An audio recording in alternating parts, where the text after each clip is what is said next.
สบายดีเด้อทุกคนเด้อเนาะยกมีดฟันหัว FC อันนี้เดี๋ยวสิไปเอามะม่วงใหญ่พอสมซักปู เห็นมาพอสมซักปูพุ่นน่ะมะม่วงที่เพิ่นหาโดยตัวเองสิปลูกด้วยตัวเองทีแรกก็เรียกว่าแต่ไกลหาว่าป้าอีแม่สิตำมะฮุ่งคักๆก็ได้ย่าเข้ามาไกลๆฮะมะม่วงว่ะจนได้จับบ่เบิ่งทีแรกนึกว่ามะฮุ่งซั่นดอกบ่แม่นพอเอาจับเบิ่งอ่ะหน่อยโล หน่อยโลพุ่นล่ะพอ โลแท้ หอดโลนก่อนโล มื้อแรกเอามือสั่งเบิ่งเด้อลองเอาไปสร้างบ่มื้อแรงเนาะ มื้อแรกก็ไปสั่งแม่ก็บ่เคยเฮ็ดบักม่วงเยอะปานนี้จักเทื่อ ใหญ่ให้ใหญ่ว่ะ แม่ว่าสิบ่โลอันโล1ขีด2ขีดนี่ต้องมีแล้วนี่ โลกลัว ต้องโลกว่าระดับโลกว่า เดียวกินโมเบิร์ตนี่ เลือมาเอากินส้มเนาะส้มแห้งบ่เลยว่าน เคี่ยวเสวยดิว่าน อ๋อมันออกว่านมันโอเคเข้าใจ บดส้มออกมา แต่ว่าอันนี้มันสิบ่มันเพราะว่ามันมีน้ำลายดิมันใหญ่เกิน มันใหญ่เนาะเมื่อแรกต้องลองปอกกินเบิ่งแหละ ป้อกินเอามาป้อกินตัวนี้ก็ได้นะปะ เนาะเดี๋ยวเอามาแล้วสิปอกกินเบิ่งเดี๋ยวสิเป็นจังไดอันนี้เอาคู่ไป พูดนี่กระบุกเลือแล้วนี่นะ แม่ สั่งเอาไปซื้อนะ ใช่ไหมเดี๋ยวจ้าครับเป็น พูดน้อยพูด คู่น้อยโพเราบ้าร้ายสิเอามาจากหน่วย เอาหมดเลยล่ะบ่ มีจากหน่วยทั้งเบิด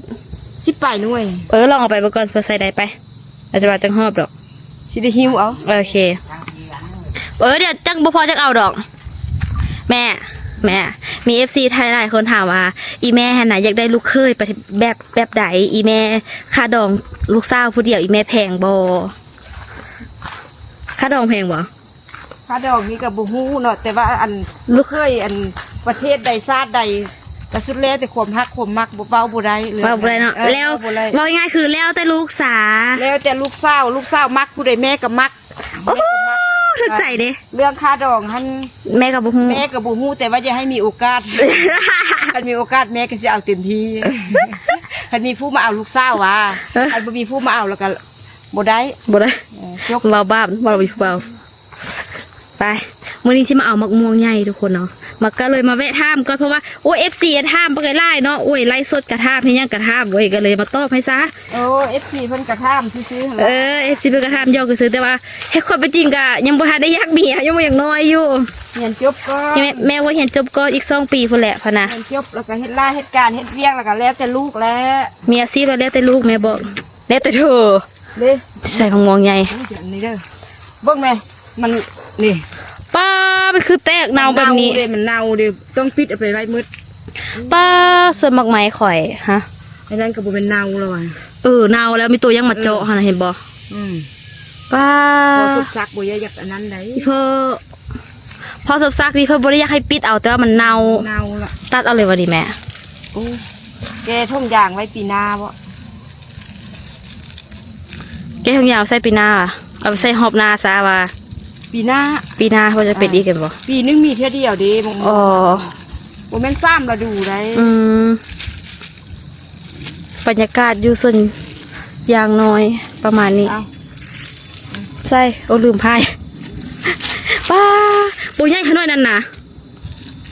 เมื่อกี้ใหญ่กว่าหมูแล้วเนาะ ยังสิมีเนื้อใหญ่ยีล่าอยู่ แม่นบ่มันตุยบางตัวก็ตุยบ่ยาว แม่ว่ามันสิเน่าหมดแล้วนะนี่ แม่นบ่ไปนำตอนแต่แรกอีแม่บ่เอายังมาใส่หุ้มมันเด้ บ่ใส่จะโดนพุ่นบ่ ใส่จะโดนพุ่นละว่ะ มันง่วงอันนี้มันต้องรักษายากนะมันเซฟตุสอันแรงไม่ก็ยาก มันบ่ส้มมันแบบเป็นมะม่วงมันในไทยหุ้มให้เฮาแน่จะฟ้าตัดเฮาสิตัดเองสวัสดีทุกคนเดี๋ยววันนี้น้องตุ๊กสิมาตัดมักม่วงซึ่งเป็นมักม่วงคือมักม่วงมันเนาะแม่ มองเคียดเสวย มักม่วงเขียวเสวยเบิ่งหนูใหญ่หาว่าไปอยากต้องตัดคือบ่ทายมันสุกก่อนแมงไม้มันเจาะกินเบิ่ง เลยทิม อัน เล นี้ ย ก็ เป็น ได้ ใหญ่ ทิมนี่ เลยเป็นใหญ่ ใหญ่นี่ก็ต้องได้ทิมเห็นบอกก็เลยที่พากันมา เนา ตัดแล้วก็เอาไปเอาไปกินนั่นไหมเนาะ แล้วไปกิน เอาไปบีบกินไปบุ้มบ่ ไปบุ้ม ไปบุ้มเอายุ่งนะกัดค่ะเดี๋ยวเฮาสิมาใส่คู่แบบนี้ตัด ถึงรถ ตัดที่ว่า หิวเพื่อหิวไป นี่บ่ โอ้ว้าโถ โอ้คนในคนใหญ่เลย ถ้าเบิ่งเด้อทุกคนมื้อแรงเอามาสั่งเบิ่งได้จัก เดี๋ยวเขาจะไปปอกซิมอีกอันนี้ พอกินเอง แล้วไปลองสร้างบ่น้อยนึงสิได้ตกกับจักโลโอ้นักอ่ะเมื่อโคตรใหญ่ให้เบิ่งอีกนึงคุณน่ะ ง่ายคักง่ายเนี่ย อีแม่เงยกล้องโทรศัพท์เขาขึ้นหน่อยเด้อมันสิกลมหมดเอาหมดเลยเหรอ เอาหมดนั่นแหละ พี่น่ะเห็นบ่นี่น่ะแกะเอาเลยทุกอย่าง เรียกเลยว่าตัดเอาบ่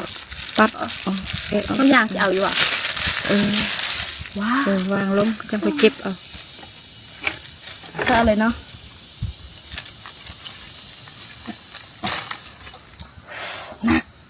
พ่อบอกว่าเอาคู่สีทางใหญ่ๆคุณน่ะมาใส่ ทราบหน่วยเต็มแล้วทุก ต ค อน น หน้าซับด้วยก็เต็มแล้วค่ะแม่นแหละมันนักอะหลีได้ทุกคน ทราบหน่วยก็เต็มแล้ว เอาหมดทุกหน่วยเลยวันนี้ หมดเลย ป้าเสียดายเหรอแม่เขาซื้อมาปล่อยเขาปล่อยมาซื้ อุ้ยเน่าหันเด็ดที่มันเน่าแห้งสะดาย มันบ่ทันอยากเก็บเลยเบิ่งกองกับเพชรจะเลยไม่ได้ป้าพูดนะมาอีกหน่อยหนึงพ่อปลูกเองเลยเนาะตัวนี้เนาะ พอปลูกงด เออ มังเงาะซ้ำ มังเงาะ ต้นมังม่วง ถ้าเป็น ซ้ำต้น มั มั ง ง เงาะ มี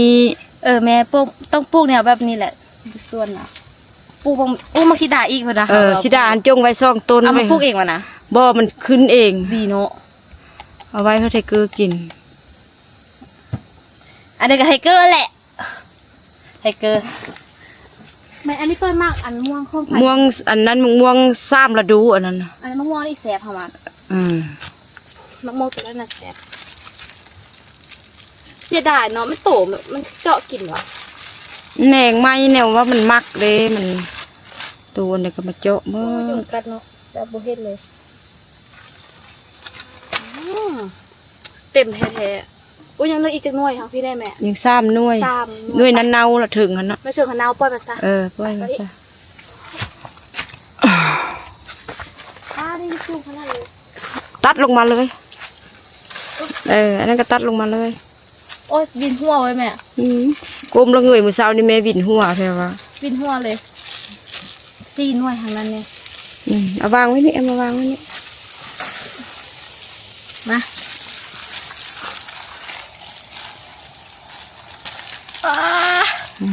คุณนะ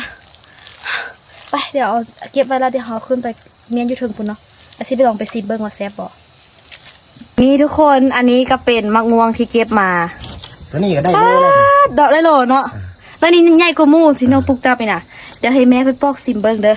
อันนี้ใส่โหซับไทยเพราะว่ากล้องมันสิชัดเจนกว่ากล้องไทยนั่นกล้องนี้สิบ่ค่อยชัดกล้องนี้ชัดก่อนโหซับไทยดิห้าเก็บเงินซื้อโหซับอีกเครื่องหนึงอยู่ไว้ไล่สด เห็นยังก็ไล่สดมาซิมเบิ้งเนื้อใหญ่ให้ใหญ่มากกว่าเนาะสะอ่อนโอ้ตายห่าไม่ค่อยสุภาพเลยตายห่าอีพ่อปลูกจังปีแล้วพอมันจังเป็นซ้ำนี่นะพอ3 ปีแล้วก็4 ปีนี่เอ้าสี่มองดูเอาพอ 3-4 ปีแล้วได้ ก็ยังมียา มันอ่ะ แซ่บบ่ บ่เปรี้ยวเลยพอเนาะ ผสมแล้ว ปุ้ยรสชาติเปรี้ยวเลยทั้งๆที่มันยังเคี้ยวอยู่ อันจะมาแซ่บเนี่ย โอ้มันแก่ตัวนี้มันแก่ แซ่บแซ่บวะ เพราะว่าคำมันสุกกว่านี้ทางสิแซ่บกว่าเนาะกินกับข้าว หมากนึงกินบ่เบิดนี่คนนึงกินกับข้าวนี่หมากนึงกินบ่เบิดนี่ ต้อง2 คน 3 คนหมดแล้วจังสิกินเบิด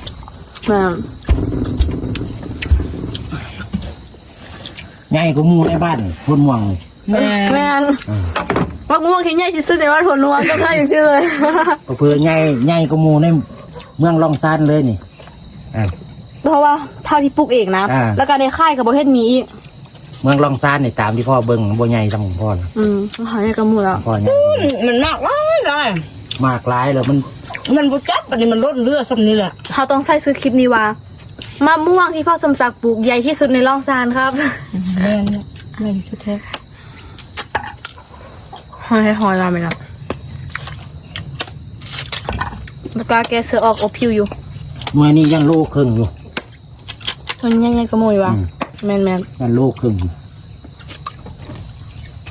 พวกนี้ได้โลแล้วนี่ แม่ดอมเขาขึ้นเครื่องได้7 กิโลบ่เดี๋ยวเขาเอาเครื่องใส่กระเป๋าลองสร้างน้ำหนักเบิ้ง บ่ให้มันกัด7 กิโล อุ้ยเส้นนี่เด็กกระบุกไก่ดอก เครื่องนุ่มหอมวะ เอาบ่เอามือไล่เด้อเอาไปพี่ เขาจะมันจะสร้างสุดแต่เขายันนักอันโน้ตบุ๊กของหัน สั่งเอาสั่งละมือ ต้องเอา6 โลไป ต้องเอาบุกเกิน6 โลใช่ไหมเนี่ย อืม เพียง6 โลพอ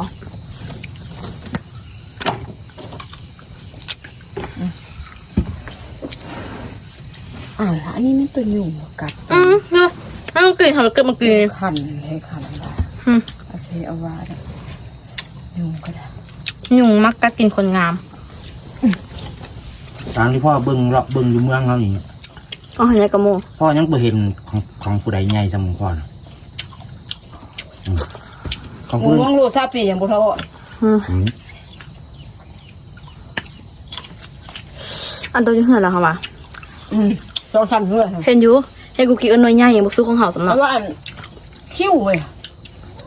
คิ้วลักษณะแบบคือขี้สี่ มันคนละพันธุ์กันครับตัวนี้เลย เขาคือเปลี่ยนออกซิอันม่วง เออ พันยังว่าออกซิม่วง มึงสิบ้าม่วงอยู่ แต่ว่าทางไหนก็สิประมาณเดียวกันนี่แหละแต่ว่าทางนอกมันสีม่วง ม่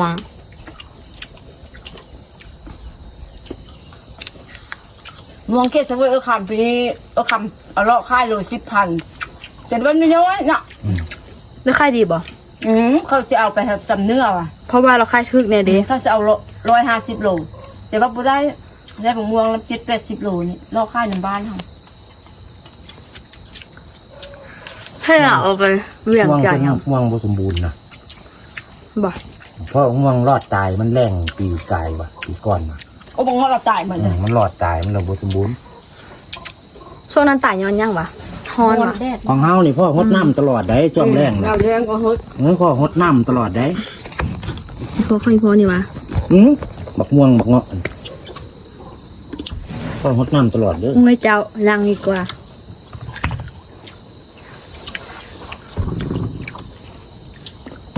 ยังเครื่องนึงได้เดี๋ยว จะไม่ได้ตอกบ่ได้นะ ยังเครื่องนึงหักอิ่มเราจะทราบผลนะ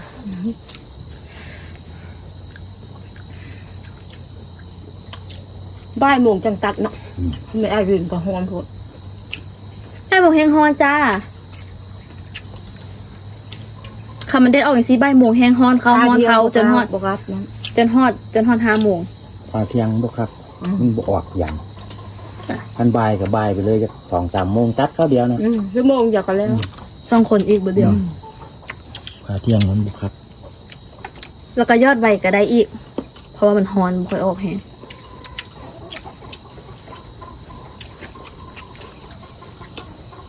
ย่างมาเจอขี้ตุ่มพาลาดว่าก็ไล่เถือเพราะว่าเกิดมันบ่มีลาย เล็ดดูจ้อยลมนาละฟ้าสิขี้หินเนาเมิดเบื้องหนึ่ง เป็นตัวนั้นเนาะกำลังสิหัว ลม2-3 มือเนี่ย ลมมองก็เห็นนะ พัดลมนี่ใจทางกระเบื้องทางอ่ะ ห่างเฮ็ดบักดีๆทุกคนเอ้ยหมดเงินบักหลายๆบัดสุดท้ายละรถเข้ามาแลนแล้วเขาใส่ก้อนหินใหญ่ใหญ่จังว่าพี่ กันเห็น จนว่าลักษณะขี้หินอันแม่หันลมไล่เทือแล้วก็ขี้หินแบบว่าตีรถหันไปใส่ขี้หินใหญ่แล้วมันเลยเบงง่ายเลยนะมันต่ำตึ๊กเลยมือสืดมือค่อยมือเอามือนะไปตายอยู่อันนั่นตูจ้อยหันเลยละวันนี้มันเน่งกันเน่งบ่ได้ที่มันขาขี้หินมาเลยละอันมีไอ้น้องเราซุ่มผู้ชายคนนึงเรามาซุกค่อยๆแล้วเรามายันรถมาอันนั้นค่อยเพื่อนก็ยังมีน้ำใจอยู่อย่างนั้น เขาย่างมาให้เราสู้มาหนามาได้ พระเจ้ามันติดตา ติดตายาง ว่ะ ติดตายางนี่อย่างเด้ ตัวกลางนี่ส้มๆเลยทางกลางนะ บ่มนี่คือว่าสิสุกบ่นี่บ่สุกว่ะ ถ้าไปซุกเดี๋ยวมันจะกินส้มนี่แหละ ก็สิซุกอยู่แต่ก็ ใน สิแบ ด้าน บ มันเน่า มันสิเน่าพร้อม เบิ่งคือยังบ่แก่บ่มีแก่เนาะ มันไม่มีแกน สายพันธุ์ พ่อมึงได้ซ่อมถ้วย น้อยนึงอันนี้สร้างถ้วย สายพันธุ์รุ่นนี้มันเป็นสายพันธุ์ ใส่พันธุ์แบบไม่ตีมันใส่พันธุ์ตัวเก้าของอีนางคำดอกบุเมียนดอกมันบ่คือกันโพดเว้ย มันบ่มีแก่นอยู่ใหญ่บัดนี้ บ่มีแกนเลย มันสิสุกอยู่อ่ะสิบ่มนี่ มันเป็นมะม่วงกลิ่นลิ้นนะ ม่วงกินส้มกินหยังเนาะแต่มีอยู่แก่นน้อย เด้แกน พอมันคล้ายๆแกนบ่เข้ากับเลยนะมึงไง แกนบ่แก่เนาะ แกนบ่แกน ง่วงกินส้มกินง่วงพันธุ์ ไม่ใช่เกินนั่นดูเนาะ แต่ นา เกินยก มัก มักนักอันเนี้ย มีนากับมักเขาอยากกินส้ม แต่เกินยกมันนี่คือใจคักอันเนี้ยหมด จักหน่วย คิดปลายหน่อย 1、2、3、4、5、6、7、8、9、10、11、12หน่วย 13ให้เขากินนะ 12หน่วยเขากินนี่แหละนับแล้วอืม เอาไปเฮ้อแม่จำปีเดียวจักหน่วยหนึง เราซิม ตื่นตายเนี่ยใหญ่ มีหน่วยใหญ่แล้วนี่เอาบ่ให้ กูกิ๊กคนบ่อยู่กูกิ๊กไปเที่ยวอัน ใช้สมบูรณ์ ใส่สมบูรณ์ กุ๊กกิ๊กใช้สมบูรณ์ เอ็ดเจียวบ่ เจ้ายังวะ เจียวพุ่งจำบ่ จ จำ ำแก้ แก้ ว ว พงเราก็ดี กินบ่ ก็เป็นโฮเพชรตำอ่ะ ไม่ใช่ไปแจ้งเหอะ แก้วพงเราก็ดี ทุกอย่างเราต้องกินกันเลย นอนไปใส่ลูกสาวนี่กินที่มือลูกก็ได้ อีกครั้ง มาเลยมาเค็มแล้วก็เค็ม เฮ็ดเค็มมากเฮ็ดเลือกกินเค็ม อันนี้มันสิเค็มแน่เฮ็ดเอง ประเดกนะไม่เขายอมรับก็ไม่น่าว่าเค็มด้วยเขาก็ใส่น้ำไปเลยไล่ไม่ถึงใส่น้ำตอนต้มมันน่ะแม่ ต้องใส่อันบ่ต้องต้มนิดหน่อยยัดใส่หน่อยนึง จักรก็บอกคิดว่าสิเค็มปานนี้ปกติเขาก็ต้มแบบประมาณนี้หั่นนะเค็มให้เค็มว่าแม่บอกว่ามาบ้านให้เขากินให้แม่กินหน่อยเด้อเฮ็ดก็เค็มให้อีแม่กินแม่บอกว่าต้องเฮ็ดก็ได้กูเฮ็ดเองก็ได้ หรืออาจมันจะเป็นแบบว่า มันเป็นหมากลายวันนี้ มันลนเบิดพ่อเอายามาฉีดบ่ให้มันลนพ่ออยู่ลนคือเก่ามันเลยเหลือหน่อย มันเลยหมากไงพ่อ มีส่วนว่าต้นมันก็ใหญ่พลึกใจ ต้นมันงามก่อน 3 ปีตัวใหญ่เด้หั่นน่ะพ่อ โอ้4 ปี 5 ปีแล้ว เอาวะ ฮอดหา คันเราว่า3 ปีก็สิตัวใหญ่กว่า มันบ่ฮอดทราบมันมีสิพวกเดือนนี้ก็พูดอย่างย่างเขาทราบ ขอต้นอย่างอยู่กองก่อนเดี๋ยวสิเป็นกีดของปีเดี๋ยวปีหน้าปี2 ปีวะ เขาที่ย่างเขาซิ อีก2 ปีเนาะ 2-3 ปีแล้ว แต่ว่ามันจะมีต้นทางกองพูดนะเป็นกีดละต้นแถวทาง ห นา น้าผลมันกรีดได้แล้ว ทะเลต้นทางไปนาเนี่ยนั่นแหละวะมากินมักมุกสมมักมุก เมื่อคืนนี้กินมะม่วงไล่เมื่อคืนนี้จนได้ เข้าห้องน้ำมาเจอวะ ลุกกลางคืนเลย จะลูกจะงงเช้านี้รู้สึกว่าฝนตกเลยตอนลูก แม่ลูกค่ะแม่ จะงงหก แม่ โมง คือว่ากินข้าวหอมๆล่ะมีหนาหนึ่งข้าวละที่ไปเบิ่งมีหนาหนึ่งชุกกระดุนล่ะ จะงง จำแม่ลูก6 โมงครึ่งก็แม่ตั้งบุลุกเลยเฮ้ยมีหนาลูกกินข้าวแล้ว อันห้าให้เบิร์กิน นวดมีแข้งด้วย เอ๊ะกินอันนี้อยู่ กินส้มก่อนนะสัตว์ละบ่ใส่เมียนี่บ่มีกาลเทศะ ยังไม่ ไป เคย บอกไปนวดตอนนี้ นี่คือได้คือเบา เขาตั้งว่าบอกเขานวดแบบนี้แทนแหละ เพราะว่านวดมีแข้งด้วยนี่นี่ เพิ่นน่ะ ว่านี่บอก บ่ฟ้าวเลือกคันเบาซันก็ได้ เดือดร้อน โทรสมศักดิ์นี่บ่ฮักเมียบ่พูดเลยใส่ตั้งแต่เมีย ๆใส่เมียตลอด เมียแห้งจ้อยทีแรกแม่คูณนั้นเป็นเบาหวานตอนไปกวดอยู่ไทยอะเนาะเป็นเบาหวานแล้วก็ตาก็บ่เห็นหุงบ่มีแหงเบิ่งพอสมศักดิ์เพิ่นเอ็ดได้ประมาณอาทิตย์นึงแต่งกินเองอันเดยวเองกับลูกชายเพิ่น2 คนไปสุดท้ายก็ แม่คือเขา แม่คือเก้าจนเท่าทุกมือนี่เอาลูกไผ่มาอยู่เฮือน ก็อย่าง ก็ว่างว่าลูกไผ่สิเฮ็ดเวียกช่วยลูกไผ่ก็ไปกรีดยางไปรับจ้างกรีดยางสุดท้ายอันเด็กกระตูคือเก้า ได้กูเก่าอีก เฮ็ดได้กว่าเก้าอีกทางแบงค์มาให้ลูกก็ทางเอามา5 พวกจ้ะห้องกินก็ได้ลูกก็ไปรับจ้างกรีดยางเขาก็มีเวลาเฮ็ดเวียกไปมาเด็กกับแม่จกคือว่าบ่ต้องเมื่อยบ่ต้องสู้เลย ให้ดีพยานจะเห็นเบียร์ ดีเลย เพราะว่า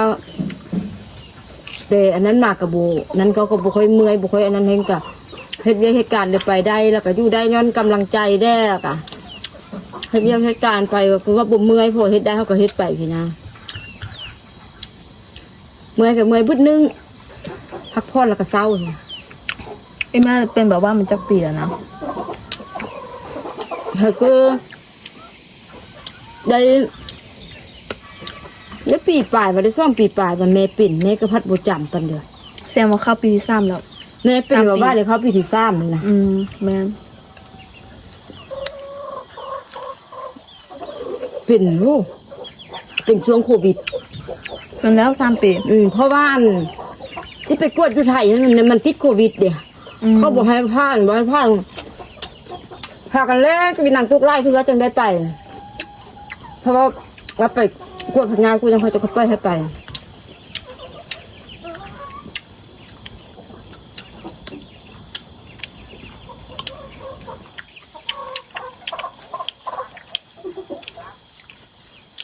อาศัยเฮาก็บ่ได้มันบ่อยู่บ้าน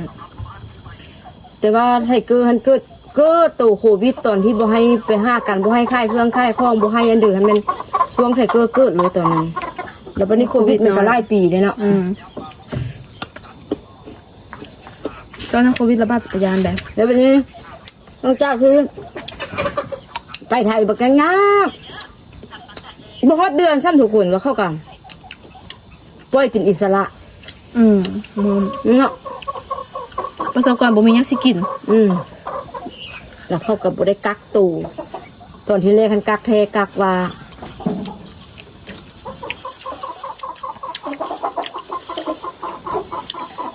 ช่วงโควิดทั้งห้างเศรษฐกิจเราก็บ่ดีเลยตอนนั้นหาเงินก็ยากไปใส่ก็บ่ได้อีกเนาะ บ่ได้ หมู่บ้านนึงไปหากันยังบ่ได้ตอนนั้นเนาะ ญาติพี่น้องกายยังบ่ได้ไปหากันทุกคน เอาละพวไม่ต้องสิมาหายังได้เป็นนนนะได้กักอยู่นะแต่ทั้งหมดนะ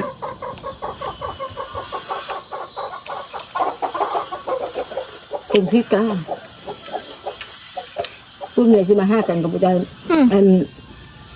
ทุกคนช่วงโควิดท่านพวกเมียท่านป้ากันไล่ครูเลยเพราะว่า ความห่างไกล ความห่างกันนึงมาแบบว่าเฮามายามพี่ยามน้องยามพ่อยามแม่หรือว่ายามลูกยามเจ้าละมันถึงโควิดปุ๊บเราบ่ได้ไปหากัน ความห่างห้วนจะปากกัน ปักกันเลย แล้วอีหลีเด้อรู้สึกว่าคนลาวนี่ปาห่างกันหลายๆเดี๋ยวนี้เนาะแบบแต่งงานกันไวแล้วก็ปาห่างกันไว แมนน้อยๆนึงกับปะกันละแต่ว่าสมัยแต่เก็บผักอู้แถวนี้ทามอทา โอเคไปเอาไปเก็บผักมาแกงกินสวยกัน เดี๋ยววันนี้สิไปเก็บผักเอานอกโคงนอกค่าแล้วก็มาแกงกินสวยนี่แหละคันมาให้มานามาสวนมากินแกงผักกินแบบแกงผักทั่วๆไปใช่เนาะค่ะแกงผักแบบบ่ได้ใส่ป่าบ่ได้ใส่จิ้นอย่างแกงผักแกงอย่างประมาณเนี้ยน้องตุ๊กมากินแบบประมาณนี้แหละกินแบบแกงผักแบบมายุมายะเพราะบัวไรอาบน้ำเนาะอาบน้ำสาอาทิตย์ละภาพอาจจะแบบนิดนึงนะคะเก็บผักแกงผักเลาะเก็บผัก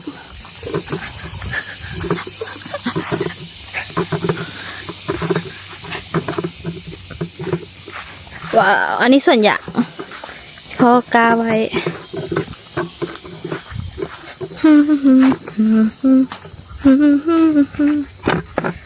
ไปเอาข้าไปเอานอกข้าโมโหทุกคนมาคลิปแบบนี้โบย่านแต่แบบเวลาถ่ายคลิปไปละย่านให้ทุกย่านแบบบดทึกใจหลายๆคนนะแบบย่าน FC โบมาคลิปแบบการใช้ชีวิตบ้านๆแบบนี้ทุกคนมักอยู่โบหาเก็บผักกันเนาะพอสิไปหาเก็บผักอาหารนำซิมีโบเสียงโตจากสั้นของเดี๋ยวเรามาเอาข้าก่อนบ่มีผู้จับกล้องให้อ่ะต้องได้แบบเฮ็ดเองทุกอย่างมาโอเค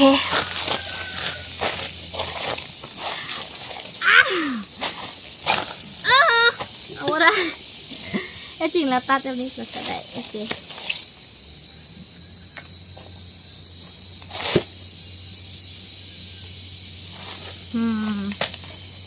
ปอกกันเลยดำบอกว่า เอาย่างอ่ะปอกไปเลยง่ายดีไม่ต้องไปปอกที่เที่ยงก็ได้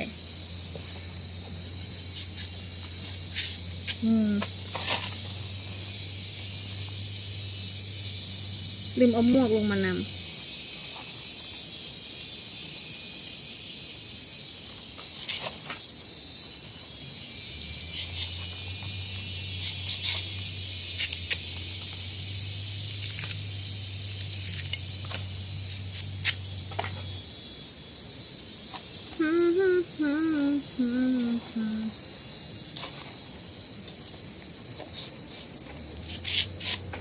โอเคได้แล้วนอนหนึ่งอุ๊ยหักใบมันหอมหอมเอาไปกับป่นสุดๆอย่างเงี้ยแซ่บ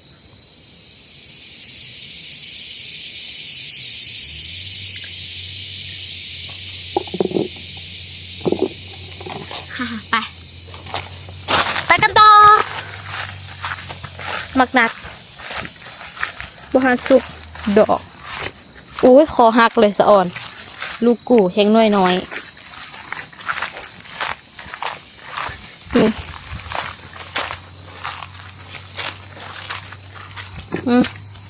อีกละใช้วิธีในการเอาอีกละโอ้ยตัดเอาบอกว่าตัดเอาแหละดึงกินไปเลยอุ้ยเฮ้ยดึงออกเลยอ่ะเก่งเกินตุ๊กตา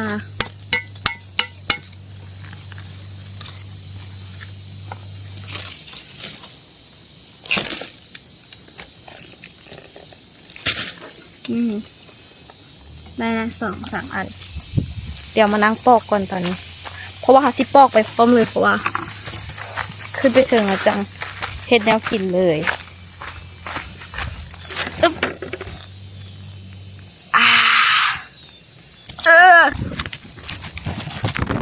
น้ำหอย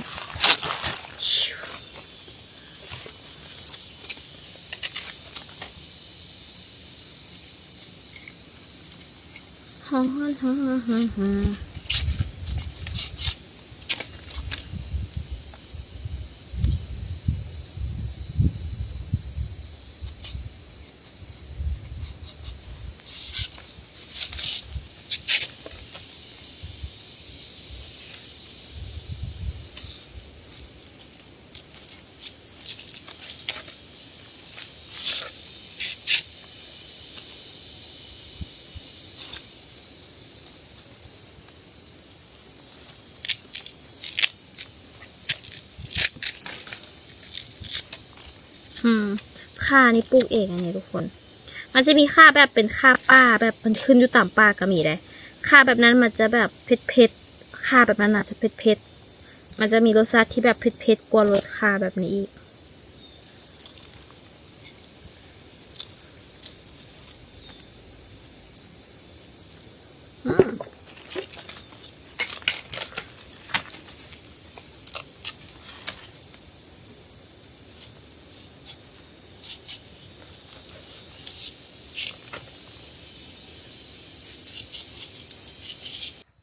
มาเดี๋ยวเราจะเก็บผักกันนี่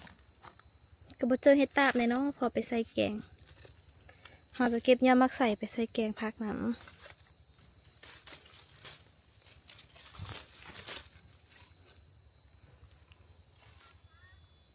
ฮะ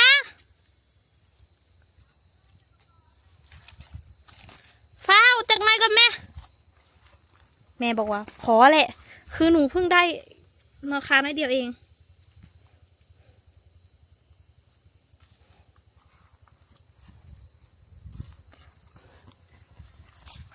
เมื่อกี้ตกใจ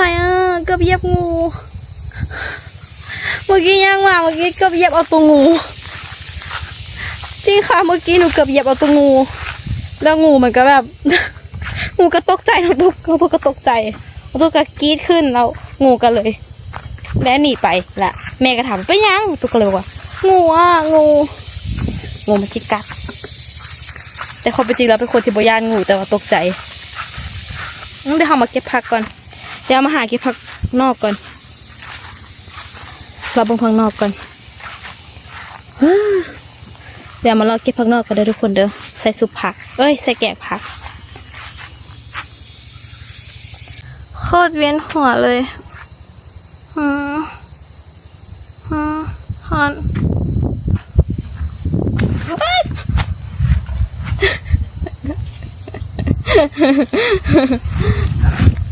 ฮาละฮอนอ่ะ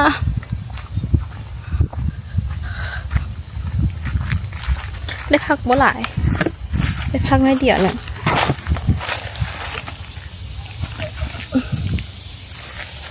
เอาบ่ได้พักน้อยเดียวหนึ่งฮ้อนโพด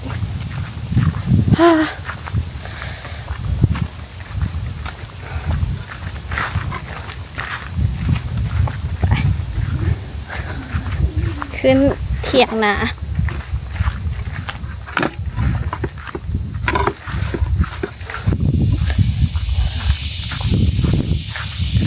หน้าผากบุได้เอาหมวกมาหน้าผากดำเบิดแหละ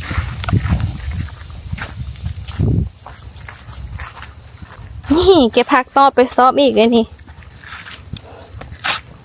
ต้องไปซ้อมอีกเทื่อก่อนน้ำซางฝนตกไอ้สิน้ำซางหลายๆเด้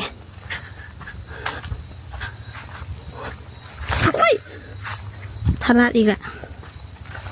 ฝนตกอันนี้น้ำซางหลายๆ